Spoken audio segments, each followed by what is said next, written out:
Now to our second major story, as part of the structuring. Dans le cadre de la restructuration des forces armées centrafricaines, le ministère de la Défense nationale procède au recrutement de soldats, notamment après le départ à la retraite de 800 soldats. Plus de 15 000 personnes ont postulé dans tout le pays, mais il y a des rancœurs, des allégations de discrimination, de partialité dans le processus de recrutement, fondées sur des considérations familiales et tribales. Explication tout de suite avec le commandant Salomon Pouna qui est en charge du recrutement des forces armées centrafricaines. Il répondait au micro de notre correspondant Samuel Thierinzam. La première question concerne l'armée qui affirme avoir reçu plus de 15 000 candidatures pour environ 1000 postes. Alors qu'est-ce qui explique cet intérêt des jeunes centrafricains pour l'armée? Le chômage ou l'envie de servir la patrie? Écoutez sa réponse. Vous avez constaté que nous avons eu à recevoir 15 548 dossiers des jeunes qui sont intéressés par le métier des armes. Ce qui a motivé ces jeunes aujourd'hui pour venir massivement déposer leurs dossiers, dans un premier temps, je peux vous dire que, effectivement, il y a un problème de chômage aujourd'hui en République centrafricaine. Il y a un taux élevé de chômage. Ça, personne n'ignore cela.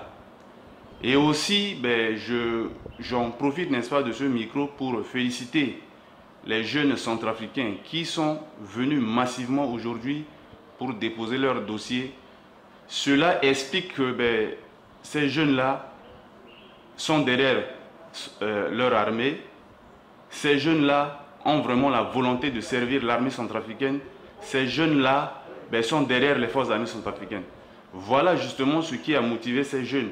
Mais nous, aujourd'hui, on ne peut que être fiers de cela parce que si on voit des jeunes qui arrivent massivement comme ça pour se faire incorporer dans les forces armées, ça veut dire que nous avons des jeunes capables. Si aujourd'hui on claque le doigt, on dit on veut avoir des jeunes pour venir servir l'armée, tout de suite on aura des jeunes.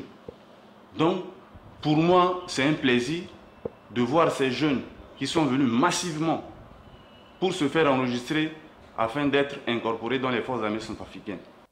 La deuxième question qu'on se pose, c'est de savoir qu'est-ce qui justifie le recrutement de ces 1023 jeunes quand on sait que le pays a des problèmes de trésorerie.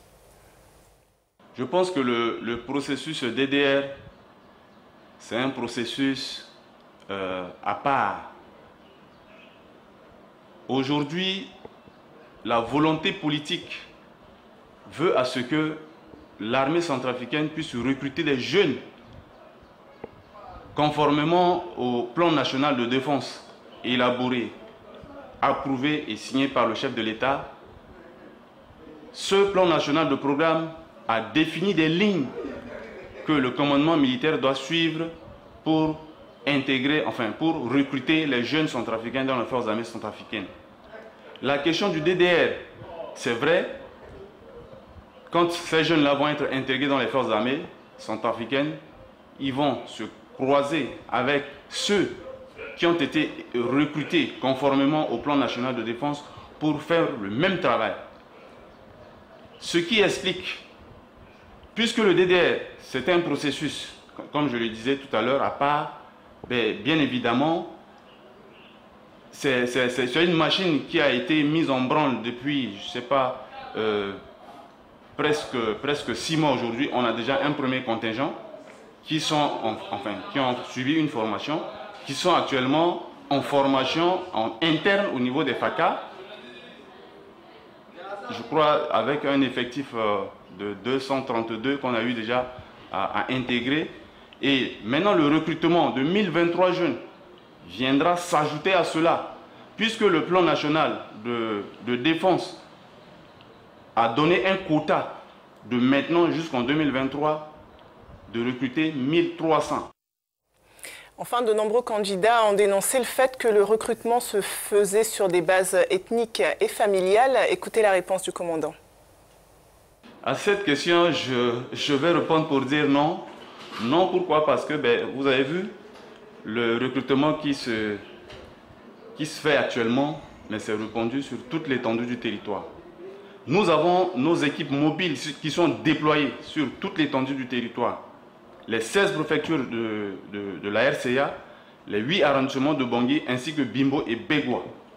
Alors, si aujourd'hui les gens pensent que le recrutement se fait sur la base ethnique, moi je dirais non, c'est faux, c'est un faux problème.